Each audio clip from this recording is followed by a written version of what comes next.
could hardly. I had to do it all the hard way.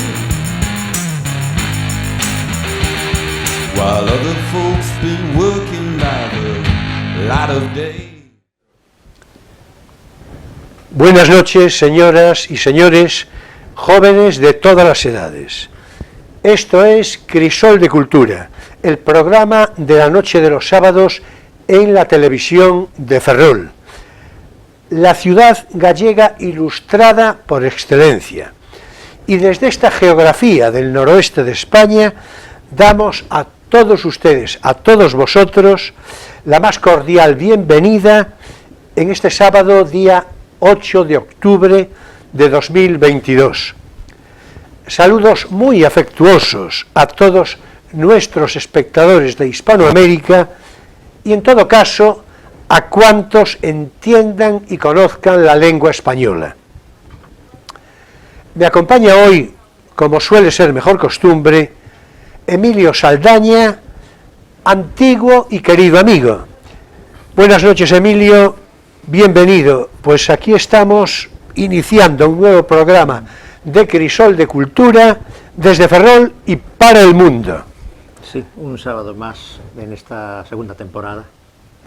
Así es, así es, así es. Bien, hoy nos ocupará en conversación, digamos que completar la personalidad y la filmografía de Jean-Luc Godard, cineasta francés fallecido hace unos días y del que ya esbozamos algo en nuestro programa del pasado sábado. Y a partir de ahí iremos entremezclando acontecimientos y relevantes figuras intelectuales que marcaron época desde mediados de los años 60 del pasado siglo y prácticamente hasta ahora mismo, cuando menos como huella, como influencia en el devenir de la sociedad. Bien, hace pocos días fallecía, como digo, Jean-Luc Godard, y, en fin, hicimos, Emilio, una semblanza muy general de su filmografía, a la que nos vamos a referir de nuevo, empezando por al final de la escapada, sobre lo que vamos a repetir comentarios semejantes a los del programa anterior, pero de una manera mucho más sucinta, porque hemos de pararnos algo más en las películas que quedaron por recrear de una manera particular y que además van a marcar, digamos que el devenir ideológico de Jean-Luc Godard, tal y como vamos a describir. Bueno, al final de la escapada, a ver si realización nos puede poner por ahí algún fotograma, es del año 1960, con Jean-Paul Belmondo y Jean Sever. No es exactamente la que aparece ahí, la que aparece ahí es Anna Karina. Ese fotograma que aparece ahí es de Vivir su vida, ese sí, ahí tenemos sí, ahí a Jean-Paul Belmondo y Jean Sever en una foto hermosísima. Bien, de otra parte, Vivir su vida, del año 1962, sí se acomodaría al fotograma anterior que veíamos, ese exactamente. Vivir su vida es del año 62, como digo, y Anna Karina va a repetir con frecuencia. Sí, creo que llega a hacer 7 películas. Sí, probablemente, porque era la mujer de Godard ya, sí, durante un periodo, en fin, fue la mujer de Godard. Sí, después cuando se divorcian ya no se vuelven a hablar, pero bueno, eso es, en fin, la conflictiva personalidad de Godard. Sí, en efecto. Bueno, tenemos también Pierrot el Loco como otra de las películas memorables, también con Anna Karina. De Pierrot el Loco yo creo que algún fotograma puede haber seguramente.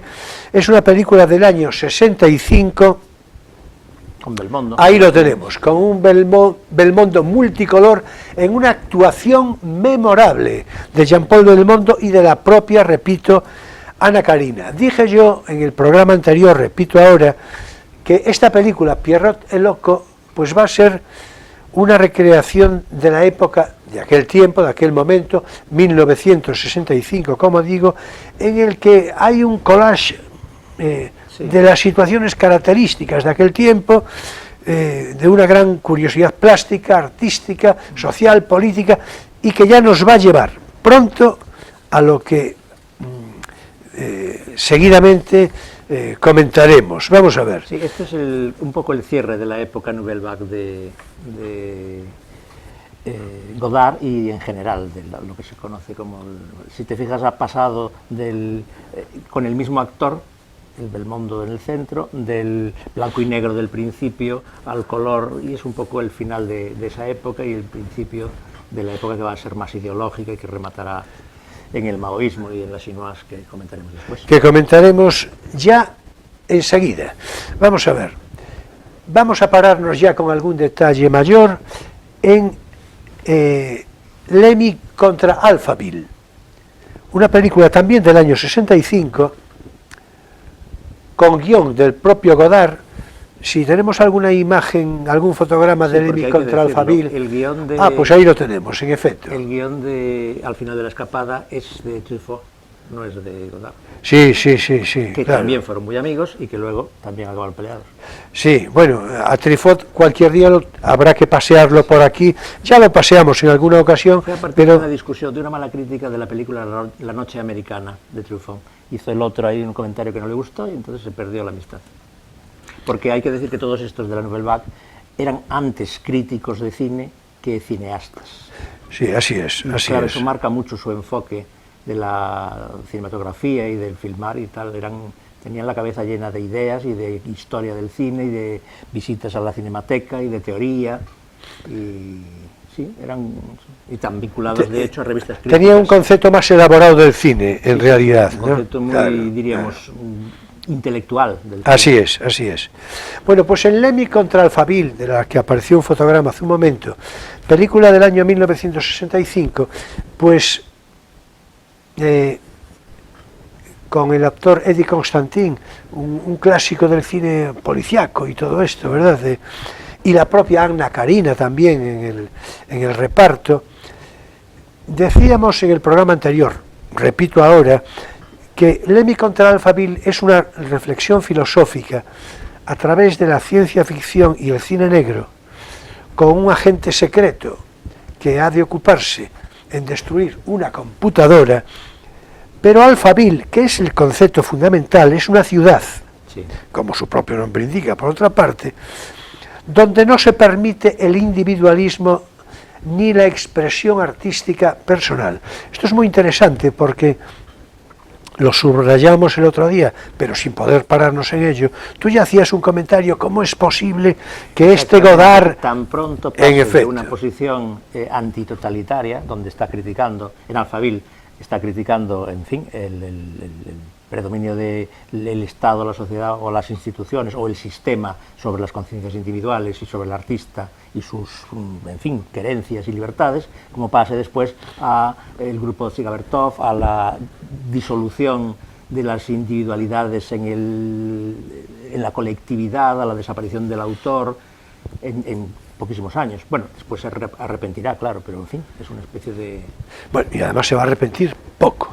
Bueno, de una manera particular. En esta cuestión de la autoría se arrepiente del todo, porque el Godard último es un autor tan particularista y tan, aparte de egocéntrico, tan autor, tan poco, digamos, comunitario en su creación, como el del principio.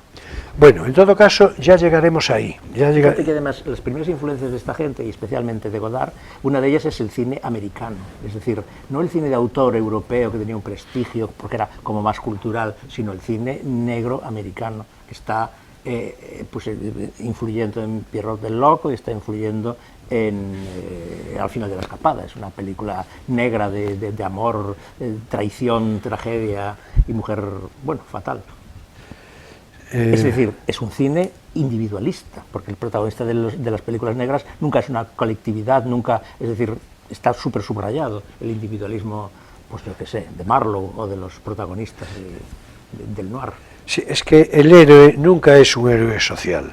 El héroe nunca se disuelve en el grupo. Puede no liderar, claro, puede necesitar, no es un puede ellos estar social, ¿no? a favor de o por ellos, pero tiene una individualidad marcadísima. Claro, Y el cine negro es un cine de héroes y antihéroes, pero que siguen siendo individuos que tanto si triunfan como si fracasan, tienen el interés en sí mismos. Claro, el antihéroe es un héroe de otra manera, claro.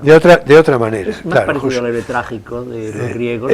Así que es, al así héroe, es. en fin, El etos cristiano, ¿no? clásico, Sí. claro. Bueno, pues vamos a pasar ya a otra de las películas que en el programa inmediatamente anterior citamos solo el título prácticamente, La Chinoise. La Chinoise, aquí ya hay que pararse algo más porque es la conversión de Godard. Bueno, es la manifestación de la conversión de Godard. En efecto, al maoísmo. es decir, yo dije el otro día, lo voy a repetir ahora, ahí tenemos un fotograma magnífico en la que Esos son el libro los rojo, intervinientes ejemplares. enseñan el libro rojo de Mao, de Mao Zedong, de Mao Zedong, Sí, ahora Mao que Zedong, dicen ahora. sí. Es decir, el libro rojo de Mao.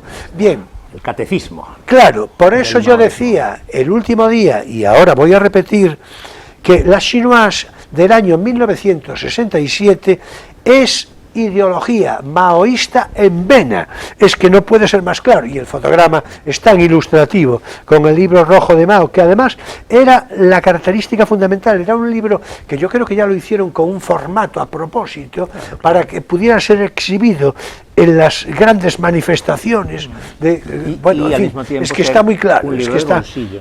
claro, decir, claro. Sí. Por cierto, yo tengo que decir que yo tuve el libro rojo de Mao, tuve un ejemplar del libro rojo de Mao y aún habría de tenerlo a saber por dónde en mi biblioteca, Bueno, pero lo tuve como una curiosidad, es que no sé cómo Yo decir. recuerdo que en los 70 la embajada china en Madrid, si les escribías y les pedías un ejemplar, te lo regalaban. Sí. No, bueno, yo tuve ocasión de acceder a, ya no recuerdo cómo, pero lo tuve. En todo caso lo tuve y además era un rojo chino. No, y tenía No, ese esto, tamaño de breviario que puedes llevar encima y, Sí, y andar consultando sí. constantemente. No sabes cómo. bueno, es que era, Porque claro, a el ver, lavado de cerebro no se entienda ideológico irreverencia, necesita pero era como camino. Sí, es como Pero como en- un catecismo, te sabías digo, de memoria, lo claro, machacadas, es decir, lo podías entonces hacer, ta. era una cosa tremenda. Es decir, entonces, bien, pues Pero el correlato ideológico de esto es precisamente la discusión del concepto de sujeto burgués. El señor que hace películas de autor es el sujeto burgués por excelencia, aunque sea revolucionario, porque mantiene toda la carga individualista que arranca desde el romanticismo y que está en el culto del artista contemporáneo, en el mito del autor incomprendido, tanto si es conservador como si es revolucionario. Y el maoísmo discute todo eso. Hay que recordar que el ejemplo máximo del artista moderno, que es Beethoven, por supuesto, fue prohibido en la República China por música burguesa. claro. Entonces, claro, lo que hace Godard cuando se convierte es renunciar a su autoría individualista y burguesa, que ya era poco burgués, pero bueno, y disolver su creación en la creación comunitaria, en fin, poner a los obreros a grabarse a sí mismos en vez de grabarlos él, para que no le pudieran acusar de autoría y burguesa individualista o pequeña burguesa, montar el grupo Chiga Bertov, allí recogiendo las ideas estas del cine verdad, del cine ojo, de los soviéticos del principio, y En clara contradicción, precisamente, con la época anterior. con la época anterior y con la inspiración que citabas hace un momento del cine americano, Claro. del cine norteamericano, porque hay que decir que el cine, ya no digamos el cine negro, el cine, tenemos la referencia europea de cine culto, de así sesudo y todo esto. Especialmente la tradición francesa de cine culto, de cine teatral, de cine pictórico, todo eso que ellos repudiaban, ¿no? Pero el cine como industria y como referencia, digamos, ya no digamos de espectáculo, que también, Y ¿no? de negocio también. Claro, es que es eso, es norteamericano. Claro, el Eso show business es norteamericano es el y negocio solo del espectáculo. norteamericano. Bueno, ahora es y mundial solo, ya. bueno, ahora sí, digo por entonces, ¿no? Digo por entonces. Bien, pues la Chinoise, ¿verdad? Entonces, menos mal que la Chinoise, aparte del libro rojo de Mao, contaba una historia de amor, porque claro, eso es lo que digamos que le da un poco una salsa diferente, y ahí lo tenemos. Cómo me encanta ver a mí a eso, porque es una imagen, ¿verdad?, de entonces característica, si no fuera además por el gesto este, así vestidos, como de pero vestidos importancia que se dan a sí en la mismos, condición, ¿no? a propósito, Claro, con porque ese el azul, maoísmo- con ese azul mahón Pero de de, lo que se trata es de que no se distingan unos de otros. El individuo Claro. es el individuo contra el otro individuo. Es decir, Claro. la distinción que diría Bourdieu es el principio del individualismo. Yo soy yo porque no soy el otro. Y cuanto más me distingo, y entonces el dandismo, el héroe para la historia, etcétera, son figuras de la individualidad. Y se distinguen perfectamente. El maoísmo, como ataca eso, lo que ataca es, naturalmente, las distinciones entre los sujetos. Todos son intercambiables, todos son parte de la maquinaria, todos son el Estado, la sociedad y la historia, indiferentemente unos de otros, y por eso van todos vestidos igual, llevan el mismo corte de pelo, y, en fin, salen así. Bueno, y ahora, si no se toma como una maldad, entre los chinos la cosa es más fácil, además, ¿no? Para nosotros sí. ¿Estamos de acuerdo? Estoy seguro que los chinos dicen lo mismo de nosotros. Exactamente. Bueno, a mí eso me cuesta trabajo reconocerlo, pero no, sí, Es bueno, porque me inocentrismo parece, tuyo. porque hay, bueno, a lo mejor sí. Bueno, en todo caso, de hecho, las manifestaciones de masas características de los chinos, Bueno, todas son características, o sea, en eso se parecen todas las manifestaciones de masa. El hombre masa es el sujeto diluido en el sujeto propiamente dicho, que es la masa. Los individuos no valen, son partes, son trozos, no tienen más que la importancia de pertenecer a. Y eso se ve lo mismo en las manifestaciones hitlerianas que en las maoístas, es decir, el fenómeno que denunciaba Ortega del hombre masa, el Sí. que denuncia Canetti también, No, en Masa y Poder. Claro, de hecho te iba yo, ya, claro, normal que hayas aludido a Ortega, pero iba a decir yo precisamente Ortega, el concepto acéfalo de la masa, ¿no? Sí. Como lo explica Pero de una no solo manera. Ortega, Claro, es que digo, esto. Canetti, todos los en fin, filósofos y sociólogos han reconocido ese carácter de disolución de la individualidad en lo gregario. Y el individuo es la masa, no Claro. los tipos que forman parte de ella. Con las consecuencias Pero en correspondientes todas de las todo masas, esto. En las masas que linchaban a negros en el 19 en Norteamérica, en las masas nazis, en las masas maoístas, la masa funciona así siempre. Claro, su carácter es ese. Claro. Y Lo que sus denuncia Ortega consecuencias. como una novedad es que las masas tradicionalmente han tenido líderes y han necesitado líderes, y la masa del siglo XX tiene, por decirlo así, su propia vida y un cierto odio al liderazgo, el odio a las élites. Esa es la característica de Ortega, que lo diferencia un poco de otros teóricos de las masas. Bueno, y de hecho esa reflexión a día de hoy podría ser perfectamente, podría ser un dibujo social interesante, ¿no? Sí, mira, por ejemplo, las redes son un fenómeno masa de tipo orteguiano, no Claro, tienen cabeza. Claro. Son claro. una cabeza común, una cabeza formada por un cosmos de participantes que no tienen más valor que participar y que formar parte de esos movimientos como una sardina, pues, de un banco de peces. Sin embargo, las masas políticas tradicionales, las masas que se dirigen, yo qué sé, la marcha sobre Roma, etcétera, son masas clásicas en el sentido de que necesitan un líder que las galvanice, ¿no? Y en ese sentido, las masas maoístas o las masas fascistas funcionan igual. Tienen un líder, tienen un padre, tienen un timonel, tienen un conductor, tienen un caudillo. Exactamente. Internet es más parecido a la masa acéfala de Ortega. El timonel, Redes, así claro. le llamaban a Mao, precisamente, Claro. el gran timonel. Y el padrecito era Stalin, Exactamente. y el conductor, y el El caudillo, conductor, no lo voy a decir. es decir, el duce. El conductor era Ceausescu. Sí, Duce el era- conductor era Ceausescu, Sí, claro. Ceausescu. Porque la etimología es la misma. Ducere es conducir. Sí, Entonces, sí, y justamente. educar. O sea, Justo, educar justo. viene como conducir del mismo verbo. El duce y el conductor. Bueno, tenemos que salir del bucle de la chinoise, que yo creo Sí. que ya está El suficientemente propio comentado. Godard se arrepintió a los 4 o 5 años, porque eso dura muy poquito. Es un movimiento que empieza justo antes del mayo del 68 y acaba en el 72-74. Y ahí se acabó el sueño maoísta, la revolución estudiantil y otros delirios del momento.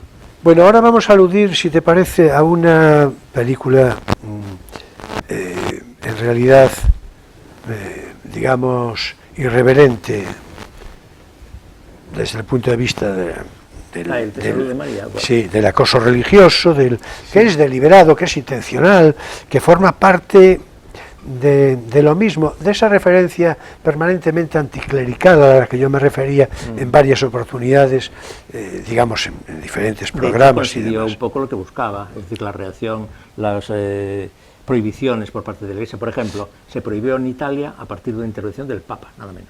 Sí, no, iba a referir eso, ya lo hiciste tú. Vamos a empezar por citar la película, que medio lo dijiste así. Yo te saludo, María. Es del año 1985, seguramente tendremos algún fotograma por ahí.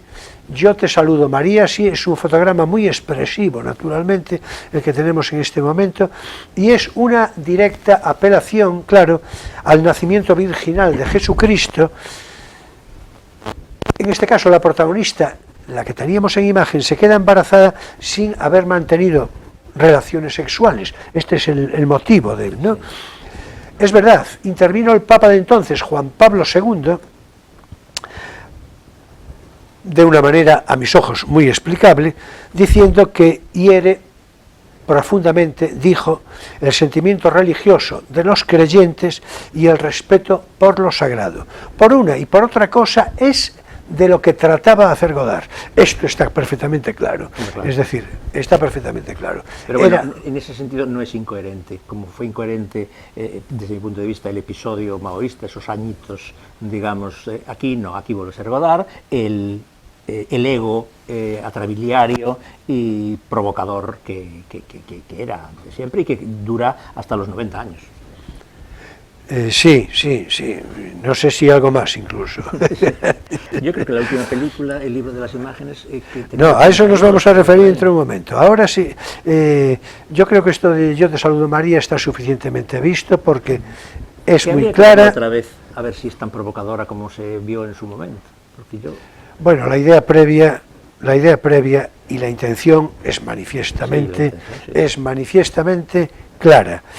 No se trata de que alguien tenga una consideración personal. La irreverencia no toma ese carácter hasta que se expresan imágenes, hasta que se expresa públicamente. Cuando se expresa públicamente, o sea, el que tú y yo, a modo personal, debatamos entre nosotros cualquier asunto, eso es diferente. Pero cuando ya hay una intención deliberada de hacerlo público, eso ya tiene una... En fin, por eso, claro... Por cierto, a mí el sentimiento religioso de los creyentes, naturalmente creo que sí que es una alusión, que el Papa es consecuente que lo hubiera hecho, pero no sé si no me preocupa más como concepto el respeto a lo sagrado, porque eso lo que implica por parte de Godard y de tantos es que tener un sentido irreverente de las creencias, más o menos, bueno, eso puede entenderse de alguna forma. Perdón. Pero el respeto a lo sagrado, el carácter de no tener perfectamente claro el carácter de lo sagrado en el hombre, eso es que no lo tiene en sí mismo. No se ve él a sí mismo. Y eso ya supone un discurso ya de otro carácter y con otro compromiso. Es decir, no sentirse el hombre en sí mismo es un animal religioso y sagrado, simbólico per se. Yo creo que esto, espero que no nos mueva a debate mucho, por lo menos aquí ante la Cámara, a Emilio y a mí. El hombre es un animal simbólico y religioso por excelencia. Es decir, esto está claro.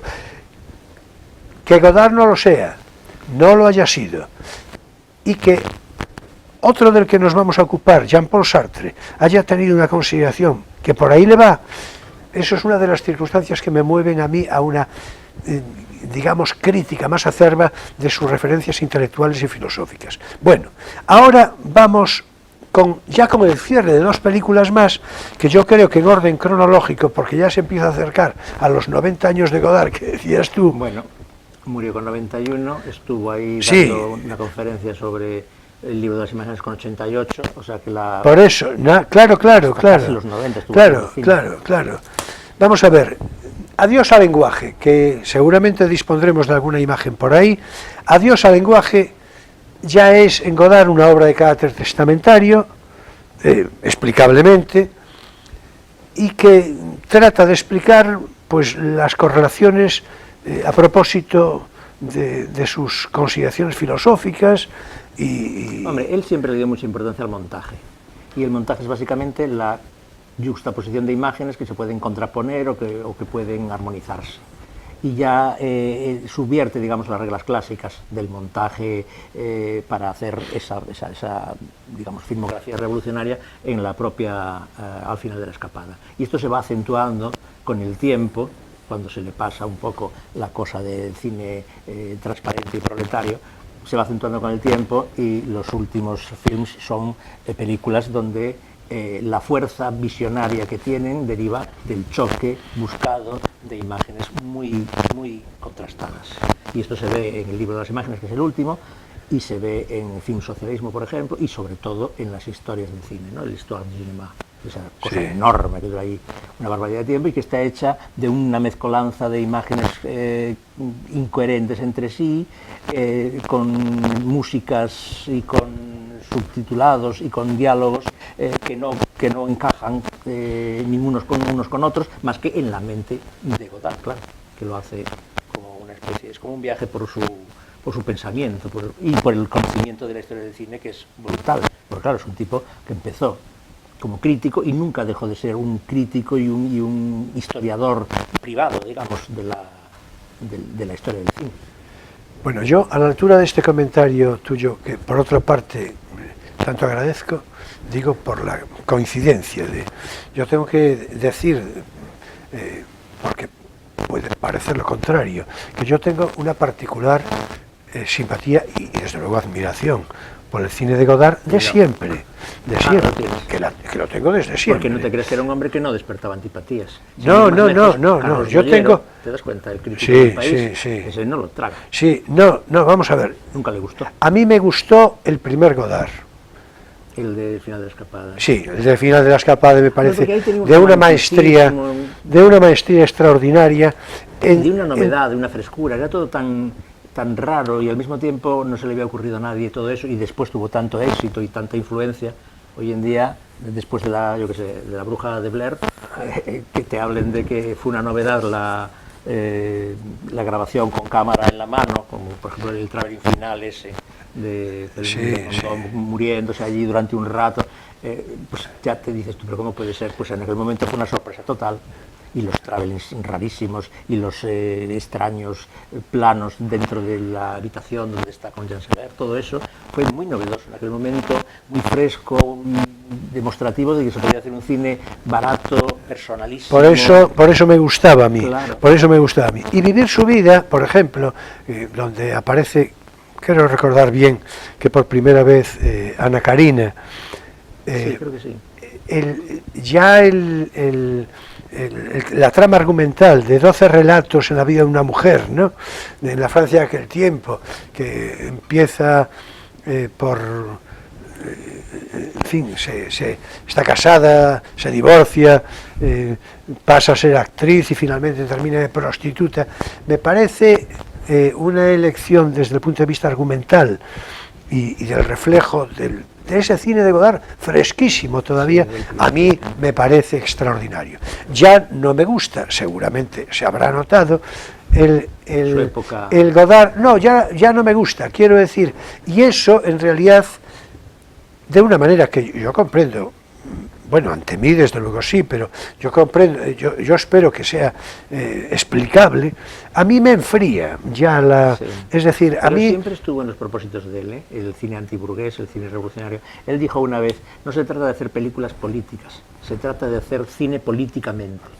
Sí, ya estamos emparentándonos con Sartre, del que vamos a hablar dentro de un rato, por otras razones, ¿no? Bueno, parecidas. En todo caso, acaba de aludir, Emilio, hace un momento, a El libro de las imágenes, que en definitiva, esta sí es su última película del año 2018.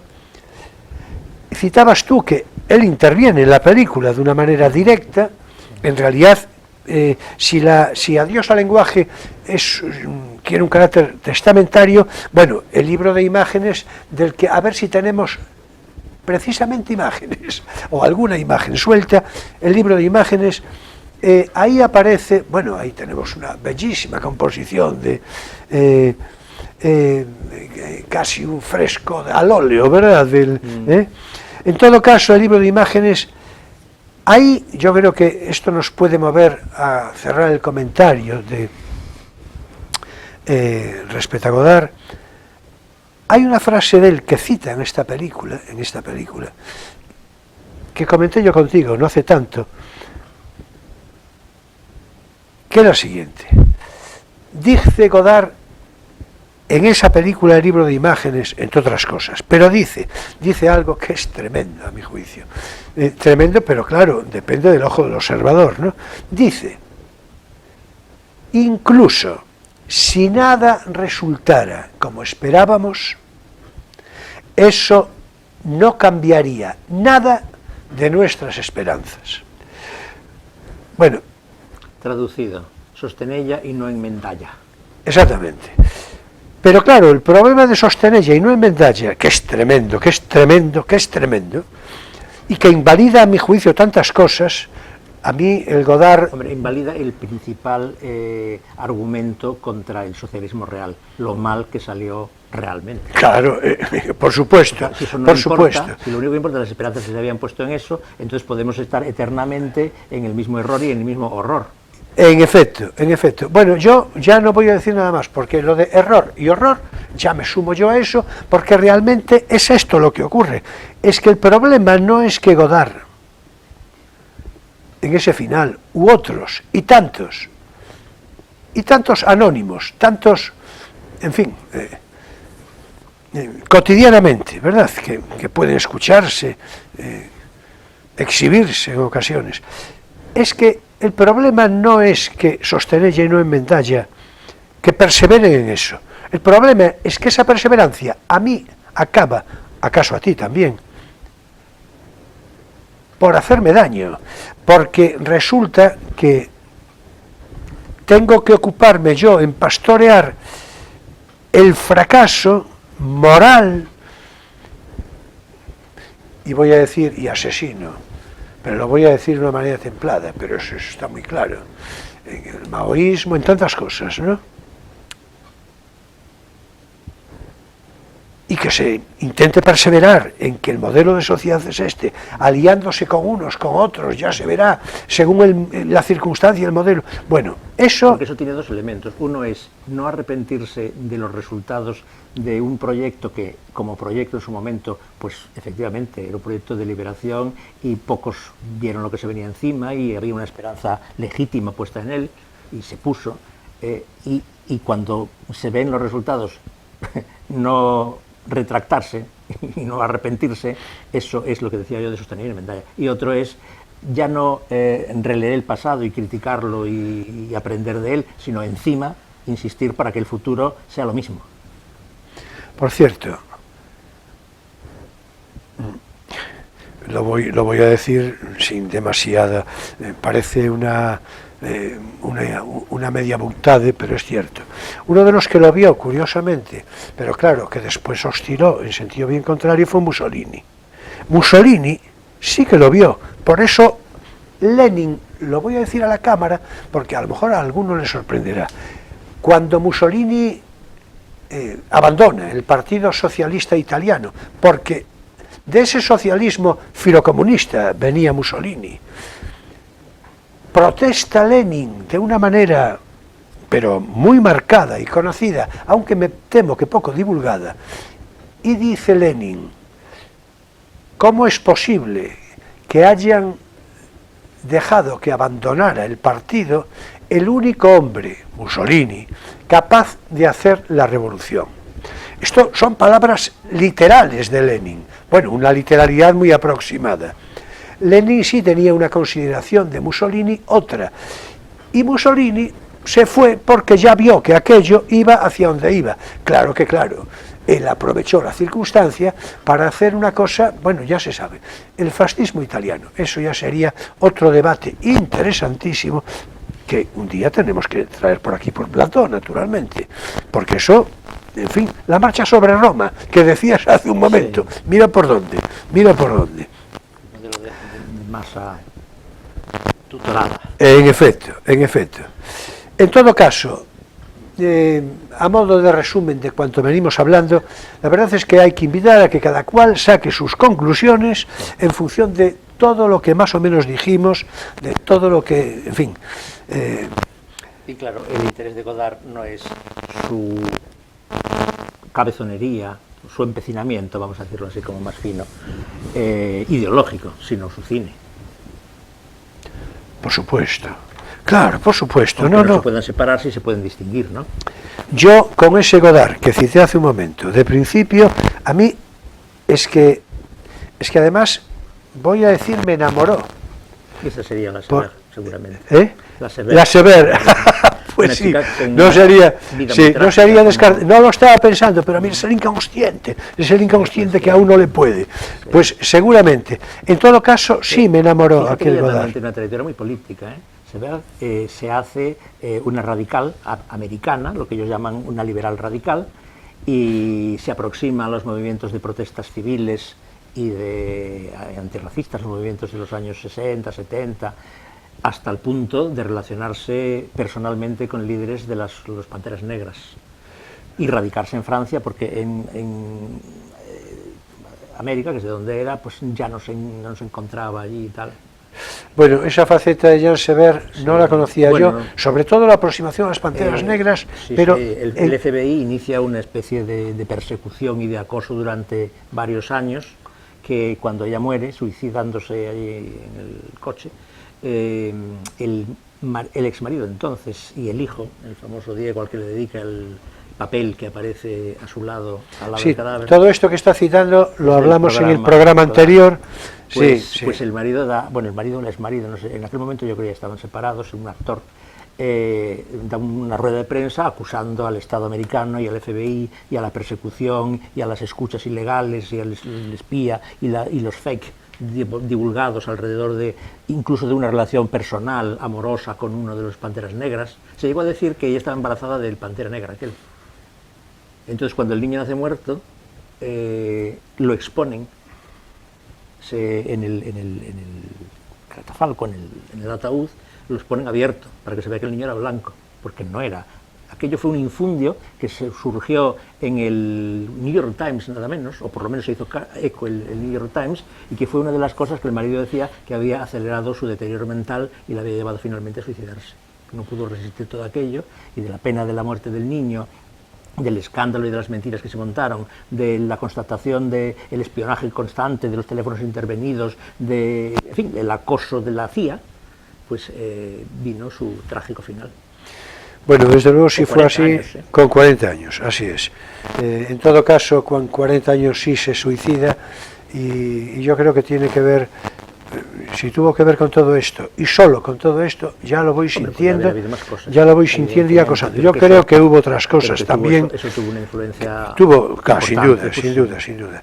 En todo caso, los Panteras Negras no eran tampoco hermanitas de la caridad. No, eso No, es que, claro, no vaya a ser, porque ya el nombre parece que es significativo, ¿no? Y en cuanto a que el New York Times hubiese colaborado... Una periodista del New York Times, una cronista de sociedad, creo, Pero la que soltó la es que es historia fácil, esta es fácil, del niño porque el negro. New York Times a día de hoy, pues es curioso, porque hay periódicos, y no voy a citar, y menos los españoles, hay periódicos que tienen un enorme prestigio internacional y no se sabe realmente... ¿Por qué? No, ¿por qué? Sobre todo porque hay una connotación de ambigüedad, una connotación equívoca de qué pueda ser, y el New York Times es uno de esos periódicos.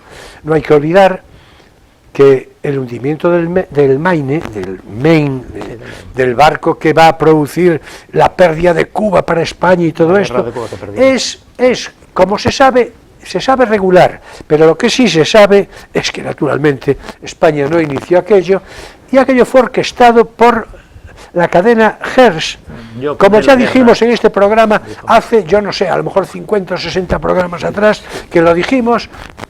Sí, Es la verdad, frase de Hearst, yo es pondré la verdad. guerra, es un poco aprovechamos este episodio que por lo visto fue provocado para eso. Claro, y naturalmente. No fue simplemente un accidente Naturalmente. aprovechado para hacer la guerra que vamos a ganar y quedarnos con Cuba, Claro. que es lo que pasó, efectivamente. Claro, y en fin, entonces lo del New York Times no me extraña nada que pueda haber surgido Hombre, yo tal cual. estoy hablando de memoria, yo creo que fue en el Times. Bueno, es igual, en fin, no creo que se sienta demasiado... Pero bueno, la cuestión es el Estado y la CIA sobre todo, que eran los que realizaban las labores de espionaje, de acoso y de campaña de difamaciones.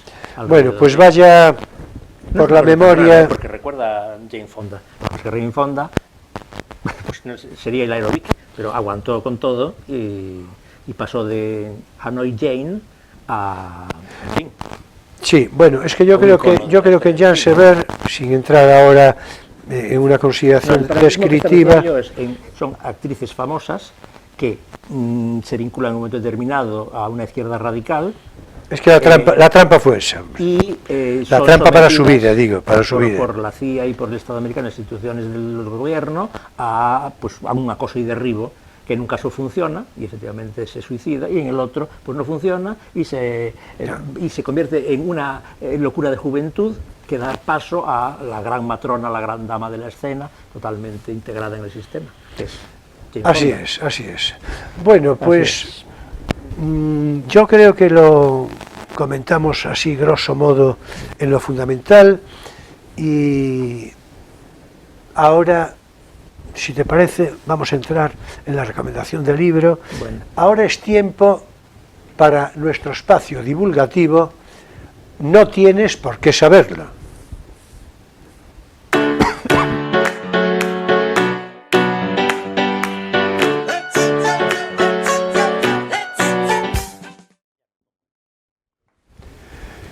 Bien, y hoy en nuestra recomendación de lectura viene Emilio con su libro particular y yo con el mío, a ver si, en fin, hacemos una... No tiene nada que ver como suele pasar.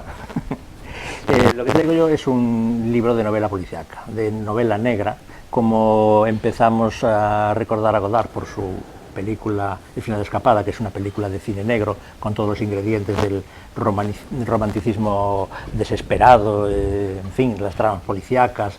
Allí lo que no hay es un enigma. Aquí sí. Este libro es Arderás en la tormenta, de John Verdon. John Verdon es un escritor americano que, bueno, empieza a escribir tardísimo, porque él escribe para compañías publicitarias durante un montón de tiempo, y cuando se jubila su mujer se va a vivir al campo, y con 60 años creo que empieza a escribir novela policíaca. La primera novela tiene un éxito tremendo, es Sé lo que estás pensando, que tiene un planteamiento que, vamos, fascinante. Un señor recibe una carta. Desde el título ya lo tiene. La carta dice, estás pensando en piensa en un número de no sé cuántas cifras. ¿Lo has pensado? Bueno, pues ahora abre el sobre que viene dentro, que acompaña esta carta, y verás qué es ese número.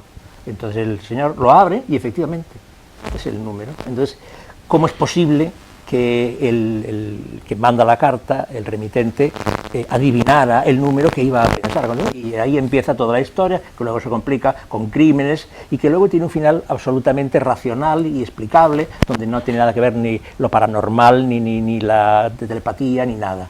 Y claro, fue una novela de un éxito enorme, y entonces el señor empezó a sacar novelas del mismo personaje, que es un comisario retirado, es un policía retirado. En su momento fue el que tenía el récord de casos resueltos en Nueva York, pero ahora vive en el campo con su mujer, igual que el autor. El autor John Verdon vive en el campo con su mujer, y el personaje, que es Dave Gurney, vive también en el campo con la mujer. Pero, aunque está retirado, sigue resolviendo casos, porque o lo llama el fiscal, o un amigo, o no sé qué. Total, que él va por 4, 5 o 6 libros que debe llevar publicados ya, porque este señor tendrá cerca de 80 años. Empezó a trabajar, o sea, a publicar novela policial con 60 y pico. Bueno, esta es la última, o por lo menos la última publicada en España. Hay que decir que en España tiene más éxito que en Norteamérica, y de hecho una de las novelas suyas, la anterior, se publicó antes traducida aquí que en la propia Norteamérica. Y tiene ese estilo en el que te mete muy bien, los personajes están muy bien construidos, la trama es tan envolvente, tan llena de giros, de guiños y de enigmas, que es prácticamente irresistible de leer. Y los finales son súper brillantes y tan lógicos en su explicación, tan matemáticos en la resolución del puzzle, que, claro, es una cosa que se ve muy poco en estos tiempos, donde lo que predomina en el noir pues es, yo qué sé, los asesinos psicópatas, las tramas, en fin, conspiranoicas, etc. Esto es, en ese sentido, muy clásico. Integra la novela de enigma, que sería Holmes o sería Agatha Christie, con la trama de novela negra policíaca típicamente americana. Y este es el libro que propongo yo hoy. Por otra parte, el tema de esto es las sublevaciones de tipo racial en Norteamérica, que se produjeron hace muy poquito y que todavía cualquier día vuelven a partir de casos de violencia policial. Empieza también, pues como en los telediarios estos que te cuentan las revueltas en no sé dónde, pues porque los policías matan en un cruce de carreteras, en un alto que hacen a un afroamericano y lo matan. Y entonces hay bueno, como estos casos que han sido reales. ¿Sí? Ese es el principio. Y entonces se producen allí unas revueltas, unos desmanes, unas cosas, y empieza a haber una serie de asesinatos y tiene que resolverse la cosa pues por el brillante Gurney del final. O sea que un libro muy recomendable. Todos son, pero este también. Muy bien, pues entonces... Bueno, está publicado en Roca Editorial, si queréis, así Roca Editorial, y que yo creo que es donde están publicados todos. O sea, Arderás en la tormenta, es así. Arderás en la tormenta. Es una traducción un poco rara. De John Burton. John Burton. El título original en realidad es White River Burning. Es el título, es decir, la ciudad esta, el White River, que es como se llama el pueblo, ardiendo, ¿no? Pero lo han traducido así y tampoco está mal. Arderás en la tormenta. No, es atractivo el título. Pero la tormenta es la tormenta de violencia racial. Ya. Bueno, muy bien, pues ya voy yo con mi libro, que además tiene la ventaja inequívoca de que puedo mostrarlo a la cámara. Y se aguanta solo. Y, sí, sin gran dificultad. No sé si traerlo más para que se vea él, pero bueno, en fin. En todo caso, como puede verse, Galgo, Corredor, es el título, Los años guerreros, 1953-1964, y el autor Fernando Sánchez Dragó. El autor Fernando Sánchez Dragó, por quien yo tengo, de manera que a mí me parece del todo normal y explicable, pues simpatía también, pero en todo caso una referencia admirativa a su biografía, en el orden, digamos, literario y demás, que está fuera de toda discusión, para mí. En todo caso, para quien no tenga mucha idea de a quién me estoy refiriendo, pues lo citaré. Escritor de narración y de ensayo, persona de una refinada y amplia cultura, también articulista sobresaliente, polemista prestigioso y de una destreza dialéctica extraordinaria.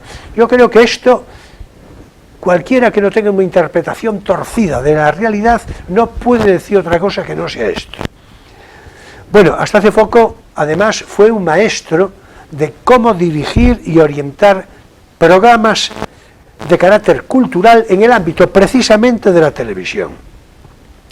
En particular, sus Encuentros con las letras y Negro sobre blanco son paradigmas al caso seguramente insuperables. Yo creo que insuperables y desde luego, sobre todo, inimitables por tanta y tan marcada personalidad como la que representa Fernando Sánchez Dragó.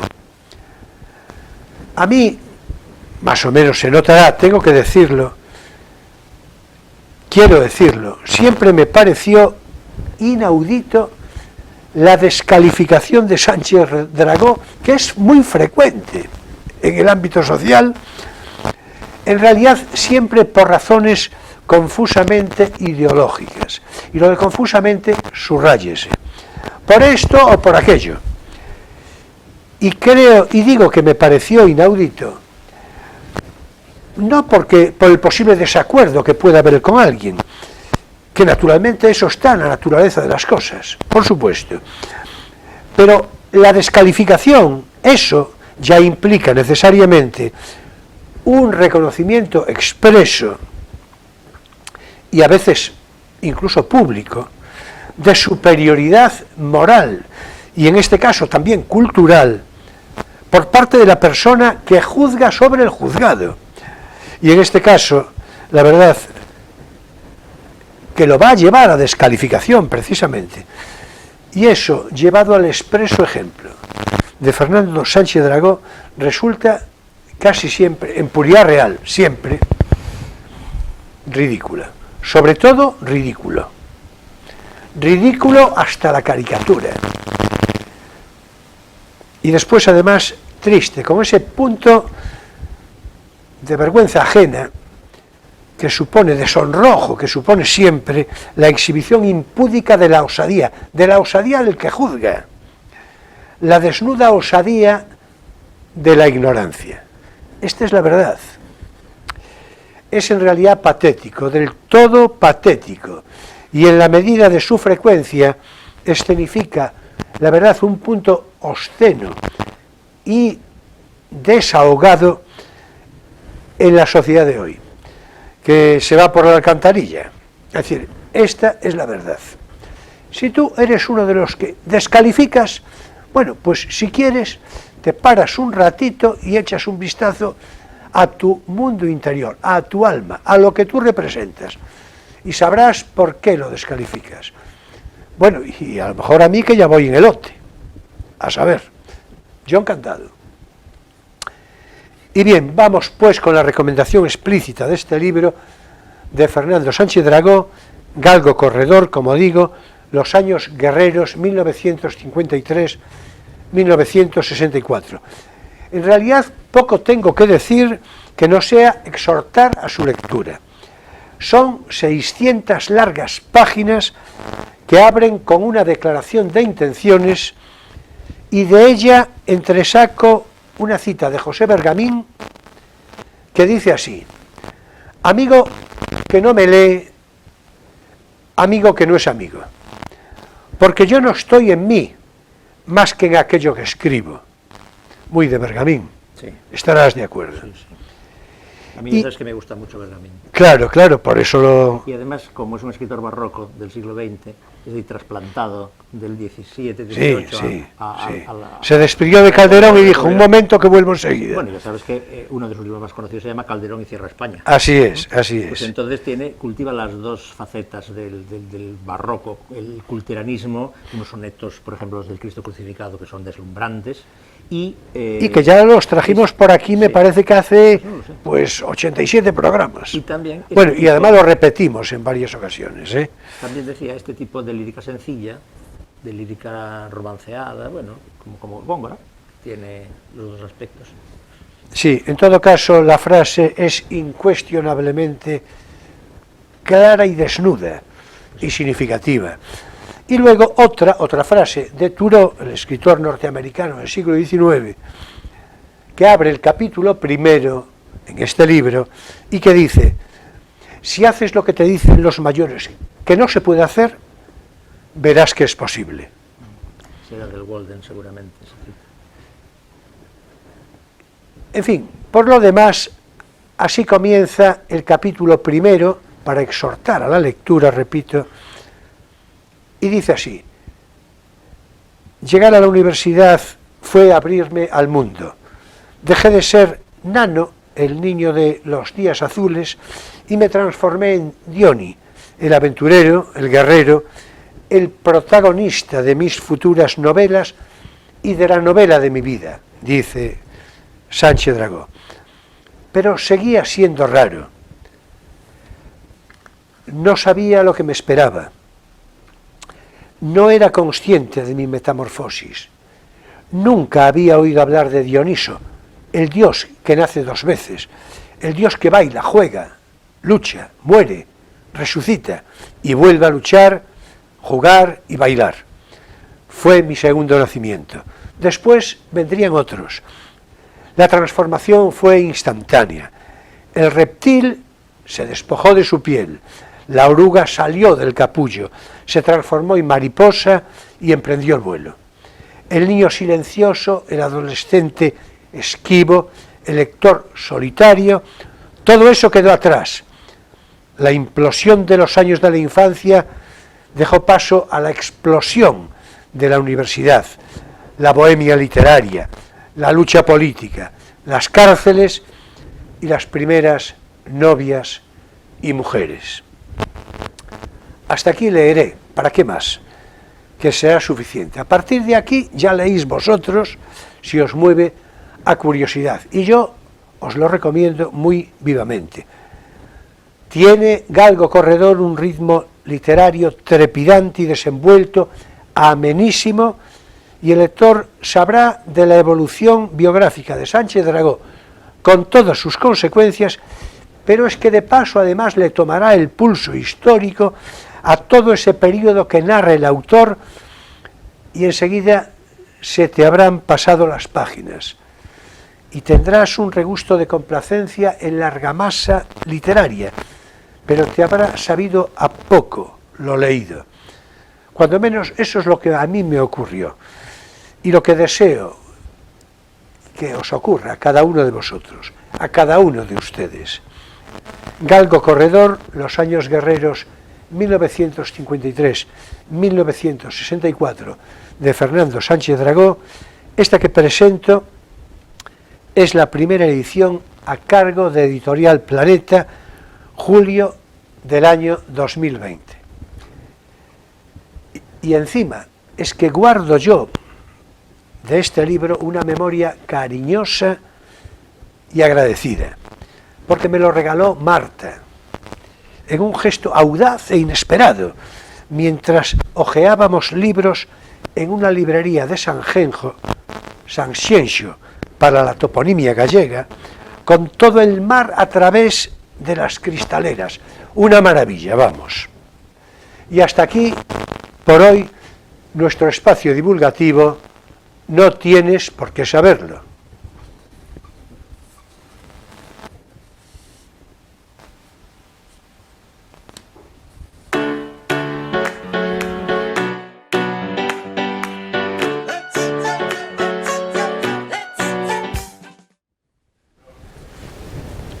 Bueno, vamos a continuar naturalmente a partir de Godard, que acaba de fallecer, digo también en nuestra conversación, sí, a través del libro de las imágenes.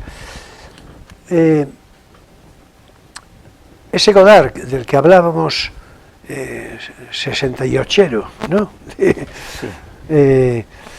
Pues va a dar lugar enseguida, claro, al Mayo francés del 68, con todas las consecuencias de derivaciones ideológicas, y ahí nos encontramos pues a Jean-Paul Sartre, sí, y a Simone de Beauvoir como dos epítomes, cada uno con matices, ya lo veremos. Bueno, ahí lo que tenemos es a Godard, es decir, pero en todo caso hablamos ya ahora de Jean-Paul Sartre y de Simone de Beauvoir, dos epítomes que merece la pena referir, y a los que, si te parece, podemos dedicar unos cuantos minutos. Sí.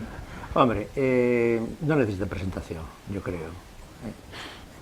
No, presentación en absoluto, claro, no. Lo que hay que entender es un poco esa torsión de la trayectoria de Sartre, que empieza en un individualismo rabioso, que es el existencialismo, su idea de que somos a la fuerza libres y de que no tenemos más esencia que lo que hacemos de nosotros mismos en función de lo que queremos hacer, y hasta encontrarse con lo que enuncia de una manera muy clara en pues, finales de los 60, el marxismo como el único horizonte posible de nuestro tiempo. Otra de esas evoluciones extrañas de explicar y, en fin, fácilmente criticables, pero bueno, que se han dado muchas veces en Bueno, voy a decirlo de alguna manera, es una caricatura, y lo digo además por otra parte por la vía del humor y como nota simpática. En realidad sería el libro rojo de Sartre. Bueno, es decir, no, bueno, digo la... pública. Digo... darse cuenta que la proyección en Francia y por extensión en Europa de la figura de Sartre es una proyección muy pública. No es un filósofo que haga solo tratados abstrusos como El ser y la nada, por ejemplo, o como la crítica de la razón dialéctica. Es también un novelista de éxito, es también un dramaturgo de éxito, es también una figura periodística, es una figura pública, es una figura televisiva. Entonces, su, digamos, conversión al maoísmo y que se ponga a vender ejemplares de panfletos y revistas maoístas por la calle con 70 años, pues claro, es una cosa muy llamativa, muy llamativa. Yo me refería al asombro que produce desde el punto de vista intelectual esa especie de, giro hacia Mao, ¿no? Pero bueno, hay que tener en cuenta que desde el punto de vista cultural es también una cosa muy llamativa y mucho más que ella. Ella, yo no creo que tuviera demasiado compromiso con ese. No, ahora nos referimos que tiene su curiosidad. Bueno, en todo caso, lo de Sartre yo creo que hay, no sé, una llamada de la juventud, ¿no sabes? Una fascinación por esa, al fin y al cabo, llamarada de extrema juventud que fue el 68 francés, que al viejo y medio agotado y medio ciego Sartre, pues no sé, lo llama y lo rejuvenece a su vez y hace cosas de jovencito, que ya no le cuadraba mucho, pero que tiene, bueno, una explicación o por lo menos una comprensión psicológica, digamos, más bien tierna. No, en todo... Simplemente criticable. Desde el punto de vista intelectual, por supuesto, es criticable y no tiene ningún sentido, pero desde el punto de vista personal, en fin, volver a marchar por la calle en nombre de una libertad ahora compartida con gente de 20 años, sí, pues puede explicar igual esa... Sí, de todos modos yo iba a referirme, me iba a ir un poco para atrás, bueno, bastante. Cuando él escribe lo imaginario, sí, es bastante atrás. Bastante atrás. Es lo primero que escribe, en realidad, con una intención de vocación, claro, porque ensayística. No cursa carrera de profesor universitario, que es lo que pedía, digamos, su currículum, su brillantez, era el número 1 de su promoción. Ella era el número 2, por cierto. Pero no hace carrera universitaria, se dedica a ser un filósofo de sociedad, no un filósofo académico. Aunque sí, sus libros son, ya digo, ultra académicos, la mayor parte. Citaba yo lo de lo imaginario porque ahí, bueno, ya se sabe la referencia de conciencia real, todo esto que cita. Sitúa en relación a, es decir, dependiente de la fenomenología alemana. Sí, claro, y de la evolución de la fenomenología alemana, es decir, la línea que va de Husserl a Heidegger. Sí, así es. Pero ya a partir de ahí, él tiene, me parece que es por ese tiempo, que dice una frase simpática, por otra parte, pero que él la dice con una intención enfática y descriptiva. Algo así como, ¿cómo diría yo? Sería la figura del compromiso, el sentido del compromiso. En el compromiso, en ese matiz del compromiso, él lo subraya mucho, explicablemente, porque le va a dar corpus a lo que va a seguir después, y dice, bueno, es que en realidad hay que escribir en función del tiempo de cada uno, en fin, lo que supone el compromiso, ¿no? Y en este caso, el horizonte es el marxismo, ¿no? Sí, es más grande. El compromiso en principio es el compromiso social, no necesariamente el compromiso social político vehiculado por los grupúsculos, los partidos o tal. De hecho, nunca fue afín al comunismo institucional, al PC. Sí, Es una idea más bien ontológica. Si yo no soy nada más que lo que hago de mí mismo, si la libertad es lo que soy, lo que hago, puede quedar en, como diría Heidegger, lo inauténtico de una vida sin efecto, o puede salvarse mediante el compromiso y entonces ganarme esa especie de redención laica que es el sentido de la vida. Sí, es que ahí lo que subyace también es el ateísmo. Sí, por supuesto. Entonces el compromiso social del principio es un compromiso no necesariamente, abocado a volcarse en los cauces de los partidos políticos radicales de izquierda. Eso es una decisión que toma después, alrededor del 70, alrededor del 60 y mucho, 70. Sí, la frase... Evoluciona él así. Y para mí es de esas evoluciones equivocadas, pero bueno. La frase a la que me refería es que, digamos, protesta un poco y dice, yo no puedo dedicarme a escribir una novela romántica, dice, ¿no? Que resulte edulcorada y...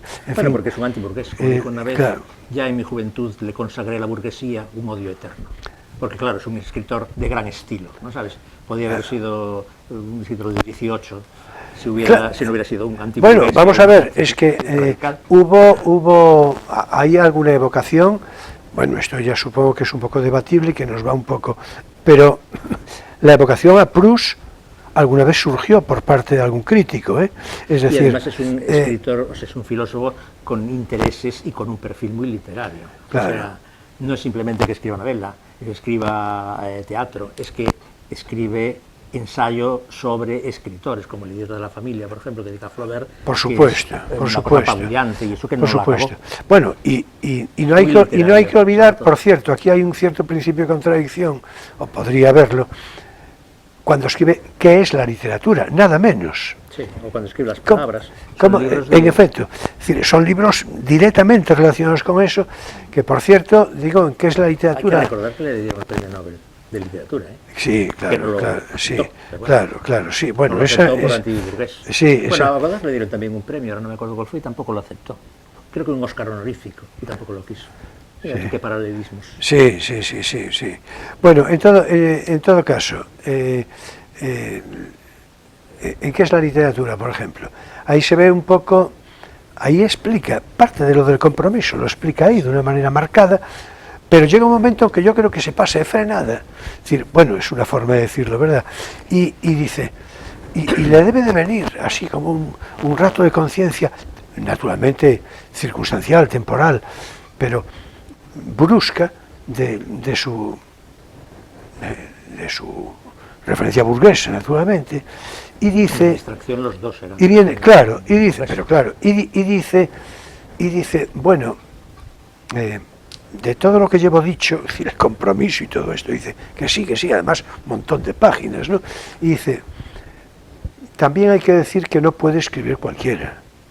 Claro. O sea, esto es algo que es una cosa curiosísima, porque parece que es una especie de autocorrección, ¿no? Mala conciencia, una cosa, dice, no puede escribir cualquiera, pero no es que diga solo eso, lo matiza y dice, ni siquiera quien tiene algo que decir. Que este matiz es fundamental, porque, claro, tú sales a la calle, le preguntas al personal, y muchos seguramente dicen que sí, que tal. No, ni siquiera quien tiene algo que decir. Porque claro, es que al final la literatura es lo que es. Y ahí no tiene carácter burgués, no. Eso, hay una forma, bueno, lo que escribe Proust, naturalmente, bueno, pero que tiene una evocación. La cultura burguesa no quiere decir que no reconociera su grandeza, porque no hay un escritor más burgués que Flaubert. Por supuesto, pero por supuesto. Que es el escritor que más le interesa, del que más ha sabido y seguramente el que más le ha gustado, aunque no lo quiera decir. Claro, pero bueno, que es curioso que en este ensayo, repito, de que es la literatura... Ya me dirás si no es burgués. Acá. Burgués es un burgués acomplejado por su justo. Lo que le gustaría sería ser un aristócrata. Claro. Por eso fue el señor que decía, cuando oigo después de un nombre o antes de un nombre la palabra marquesa, ya sé que me va a gustar. Cierto. Es el esnovismo en estado puro. Sí, y ahí quedó la Magdalena. La Magdalena. ¿Verdad? Ahí quedó como evocación de la infancia y de verdad. Es decir, bueno, en fin, que eso tiene su curiosidad también. Bueno, en todo caso, tenemos más o menos presentado al Sartre, que decía yo que estaba ahí el ateísmo detrás, claro. Sí, el ateísmo está ya en el joven Sartre, es decir, su posición.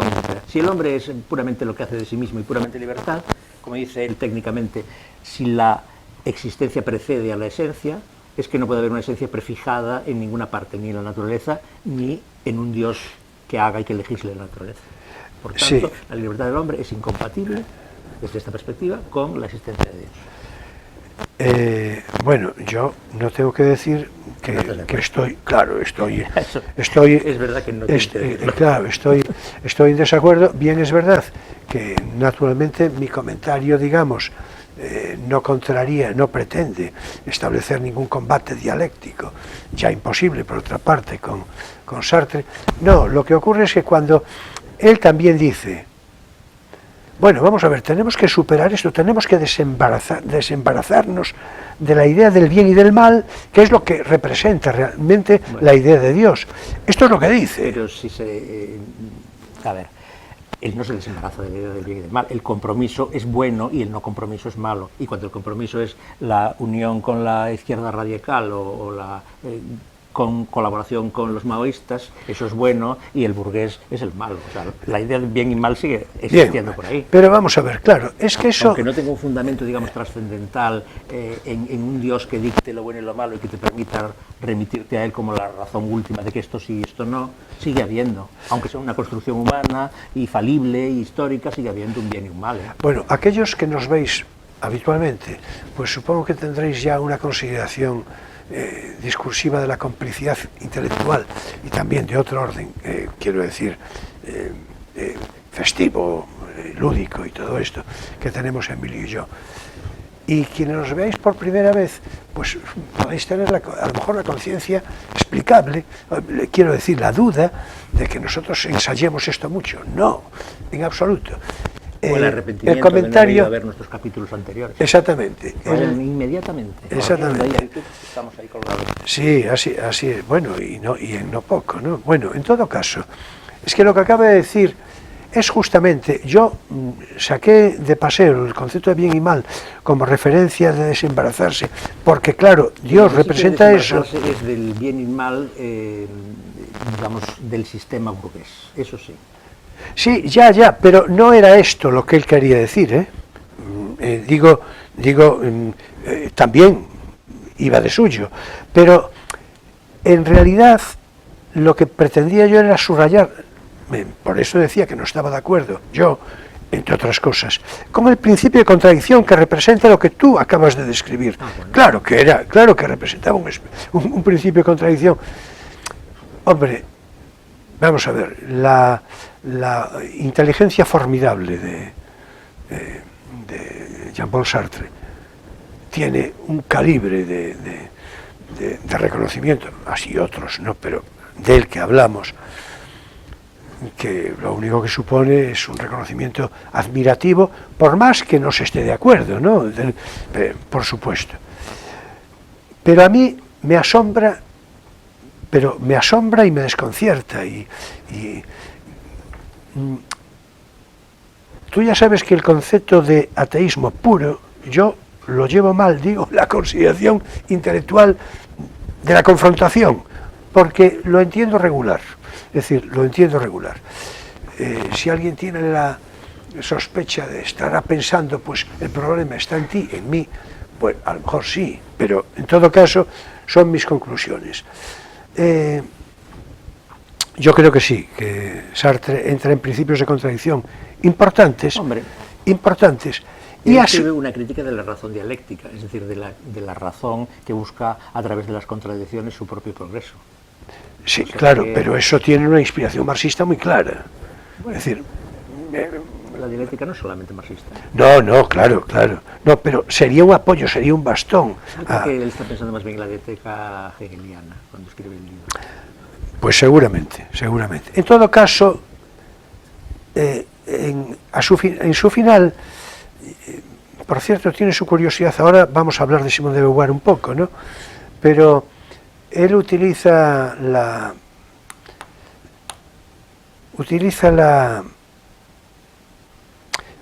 hacia su final los barbitúricos, utiliza las anfetaminas, parece. Las anfetaminas, sí. Y sus últimas obras realmente tienen esta huella de...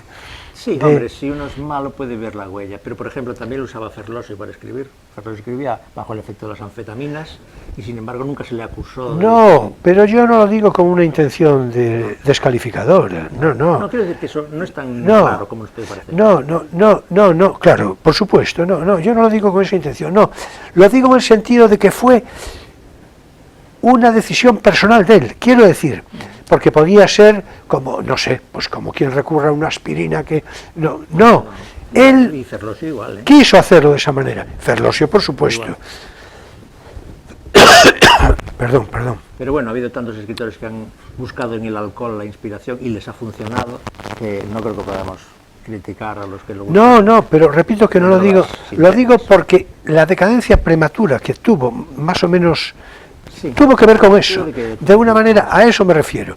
Pero bueno, fue algo que en fin, que él se buscó en todo caso, ¿no? Quiero decir que fue por su propia voluntad, ¿no? Bueno, en su relación con Simone de Beauvoir, la segunda de su promoción, el primero él, yo, a lo mejor no sé qué hubo aquí de machismo atribuido. Yo creo que no, En todo no hubo caso, machismo. él era una persona brillantísima, naturalmente. Los muy brillantes estudiantes. Pero- Además, pero- en las instituciones francesas, donde ser brillante es cumplir unas exigencias que están a años luz de las de nuestra universidad, por ejemplo. Ya lo digamos ahora. En todo caso, Simone de Beauvoir, yo siempre tuve por esta mujer una atracción de simpatía particular que después, sin perjuicio de los... Yo creo que por mujer, probablemente. Yo creo que por mujer. Con Sartre tampoco hizo carrera académica, es decir, no entró a la universidad. También hizo no solo filosofía, sino novela. Tiene bastantes paralelismos. Y bueno, y luego Eso por... sí, no llevó el Nobel. Será machismo también. No, y luego, pues mira, yo creo que lo merece, sí, al margen del presupuesto ideológico, Hombre, su novelística es espléndida. espléndida. Y claro, yo puedo decirlo con algún conocimiento de causa, probablemente Emilio también, pero yo lo puedo decir con conocimiento de causa porque yo es que me leí, yo creo que prácticamente todo Simone de Beauvoir, desde las memorias de una joven formal, Sí, pasando por la fuerza de las cosas, por la plenitud de la vida, Los mandarines, por los mandarines, mira, los mandarines me parece que no. Ah, pues es una de las Es decir, gordas, los una de las mandarines, gordas de ella. no, iba a decir que no lo tengo, que no lo tengo en mi Está biblioteca. publicado en Edasa. Es decir, sí, en Edasa casi todo. Todos los que cité están en Edasa. Bueno, pero todo lo demás, ¿no? Incluso ese ensayo emotivo de una muerte muy dulce. Es decir, Y las cartas del castor, ese sí, por supuesto. Sí. complemento. Digamos. Sí. Por cierto, el castor le llamaba él a ella. De hecho, la náusea, me parece que es la náusea que se le dedica al castor, le dedica a varios, pero creo que sí, le llamaba el castor. En todo caso, Simone de Beauvoir al final escribe, una vez muerto Sartre, escribe Final de Cuentas y escribe La ceremonia del adiós, Sí, yo conozco la ceremonia del adiós. y ahí, en Final de Cuentas, yo creo que el título ya va relevando algo. Ahí es cuando a mí se me vino abajo, bueno, antes también, un poco por otras razones, pero ahí fue cuando se me vino abajo, dije yo, bueno, esto es un pequeño, claro, es que, a ver, Pero es un ajuste de cuentas, final de cuentas. ¿O hay algo de eso y algo más? hay algo, pero hay algo, a ver, hay algo, a mi Porque ninguna parecer, relación tan larga. hay algo, no, muy vamos a ver, abierta, porque además una cada uno de relación ellos que tenía, siempre claro, se trataron de usted, vaya por delante como curiosidad simpática. que por supuesto no se degradaron al vicio burgués del matrimonio y nunca se No, de hecho tuvieron cruzaban la calle para verse, cada uno vivían uno enfrente del otro. Después cada uno tenía sus amoríos por su cuenta. Sí, esa fue la parte que nos sedujo en principio a todos los de... Porque era y un ejemplo viviente de esa vida en la libertad que proclamaban en sus teorías. Sí, bueno, después se degradó un poco por muchas circunstancias, porque claro, con eso se puede jugar, pero no demasiado. Pero es que aguantaron 40 años juntos. Sí, eso sí, juntos sí, juntos Gente sí. que se mantiene una fidelidad ahí pétrea y Juntos sí, liquidan la pareja en 5 años, y estos con todas sus aperturas Sí. y todas sus cosas, pues aguantaron ahí. Sí. Bueno, en realidad fue como pareja, digamos, desde el punto de vista intelectual, filosófico, fue realmente extraordinaria Y de proyección social del pensamiento en un momento y en un país, claro, que era Francia, Sí. no era cualquier Y- sitio, donde era importante ser un intelectual y era algo prestigioso. Que yo me pregunto en qué lugar y hoy en día pues, puede decirse lo mismo, yo creo que en ninguno. Bueno, en todo caso, yo creo que Simone de Beauvoir representa algo, digamos, en correspondencia intelectual con Jean-Paul Sartre, pero no del todo. Ella con su particular singularidad, ¿no? Hombre, la singularidad Muy fundamental marcada, muy es el marcada. feminismo. Sí, sí, Ella por es supuesto, una por figura, supuesto. más importante que él en filosofía, incluso. Sí, a eso iba a referirme, En fin, y con esto, si te parece, Emilio, vamos a cerrar porque, en fin, vamos un poco a galope tendido, Todo bueno se acaba. ¿verdad? Exactamente. Vamos a dar paso a nuestro espacio lírico, poesía, eres tú.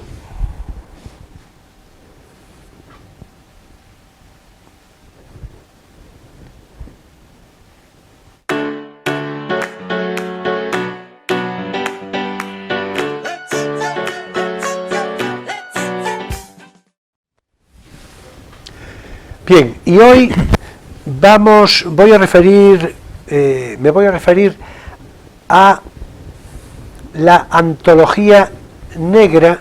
Dijo afroamericana hace un momento Emilio, que es Bueno, podría un hombre ser muy, negro también, ¿eh? muy dado a la corrección, y como yo no tanto, pues en fin, pero yo no lo hago con intención, sino como descripción. Blaise Cendrars, un escritor por el que yo siento una debilidad personal y admiración de antiguo. Y que no era negro. No, era suizo, en lengua francesa. En fin, lo voy más o menos a describir dentro de un momento, pero escribió una antología negra de la África negra, una antología literaria magnífica, extraordinaria, que ya paseamos por este programa en alguna oportunidad otra. Sí. Y que hoy voy a referir de nuevo, sin perjuicio, naturalmente, de otras veces. Bien, vaya por delante que esta antología negra de Blaise Cendrars viene recogida. La uso yo a través de esta hermosa portada de la revista Poesía, el número 10, del año 1980-81, invierno de 1880-81, que por entonces, no ahora, editaba el Ministerio de Cultura en España. Y que ahora no edita porque no se edita en ninguna parte. En efecto. Ni por el Ministerio de Cultura ni por nadie. Bueno, tuvo ahí una vida, no sé cómo le va ahora mismo a esa revista.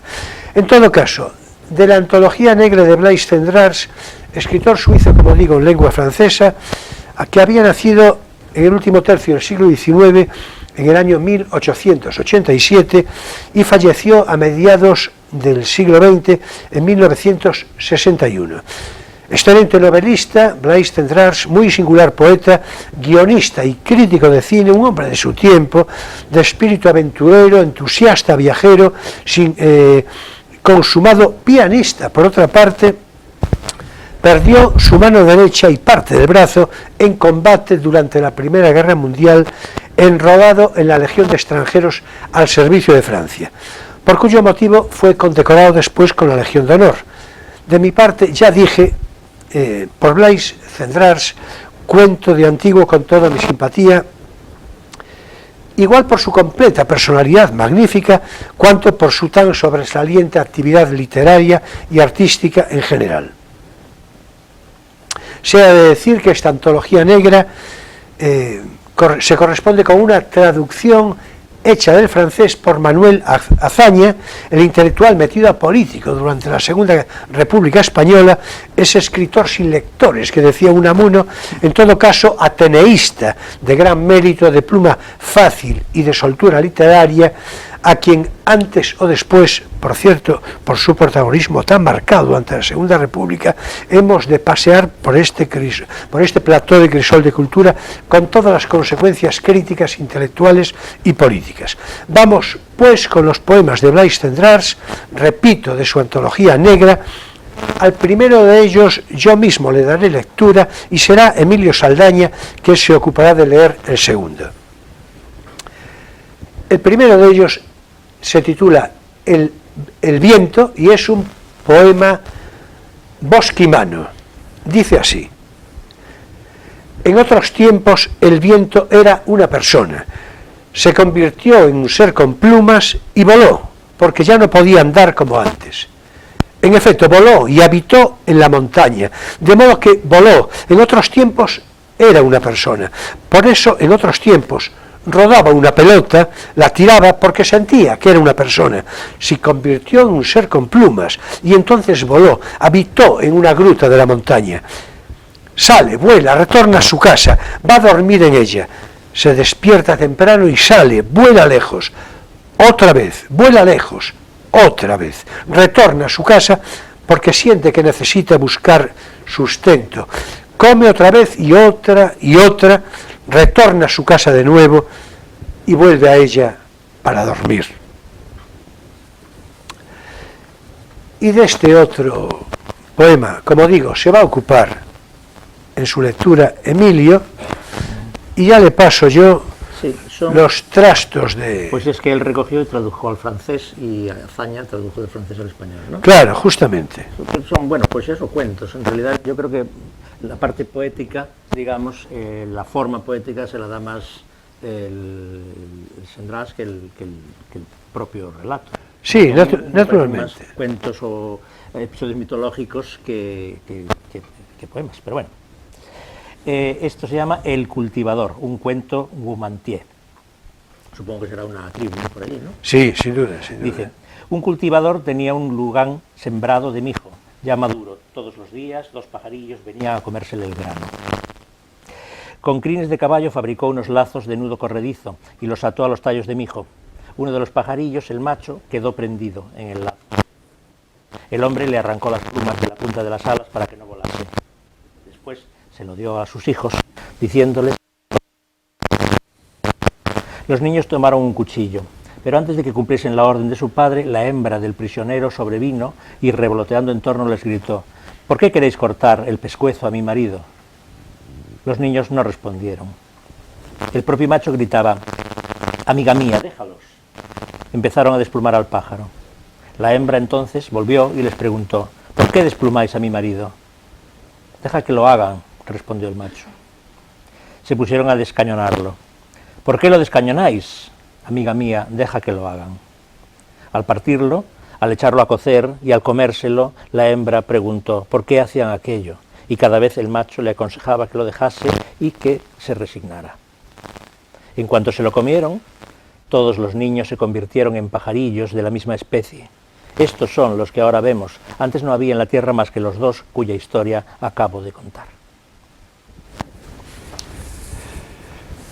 Bueno, pues ya es de ver la magia narrativa en la tradición oral del mundo negro, de la África negra, y la impronta viajera y poética de Blaise Cendrars. Y hasta aquí nuestro espacio lírico, Poesía eres tú.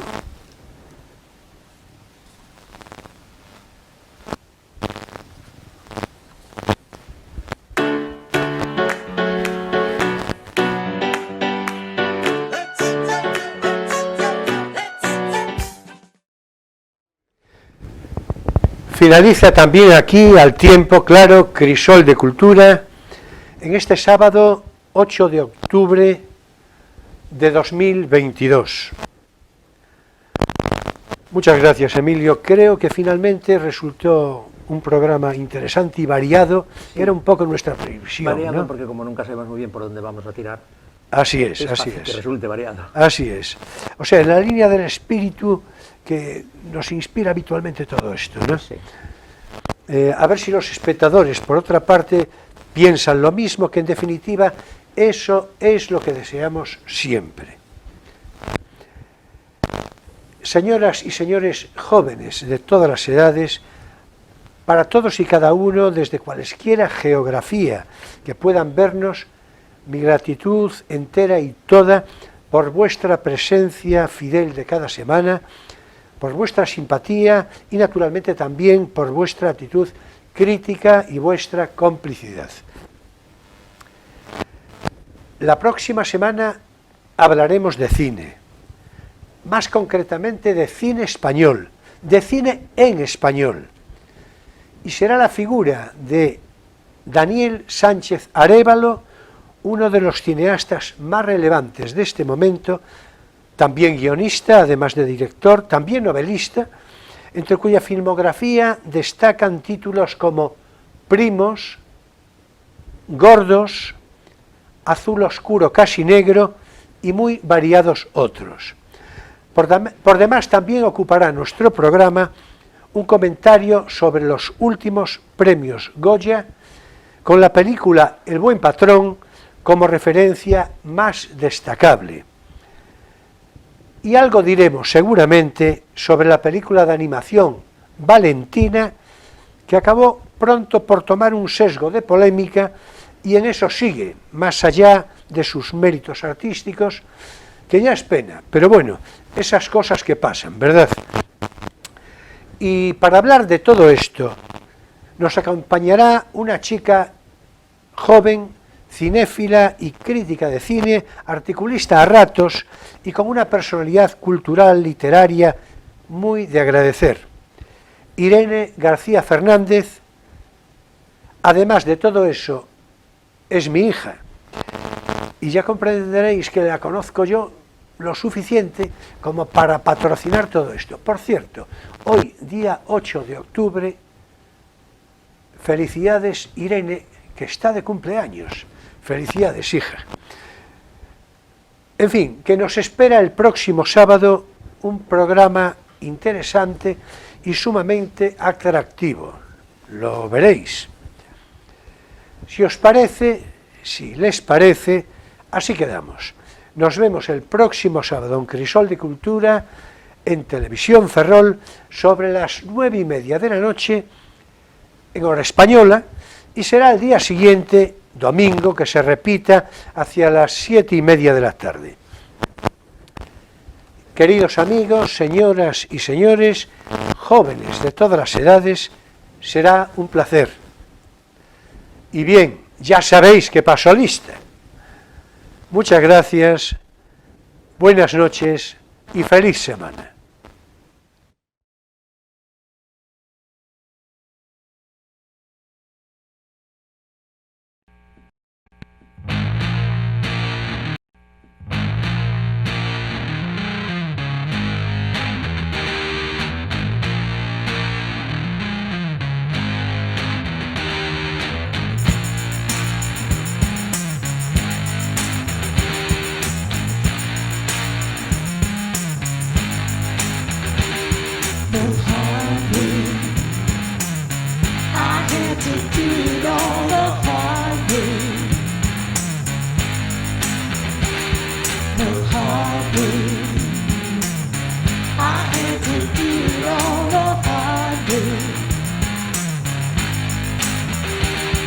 While other folks been working by the light of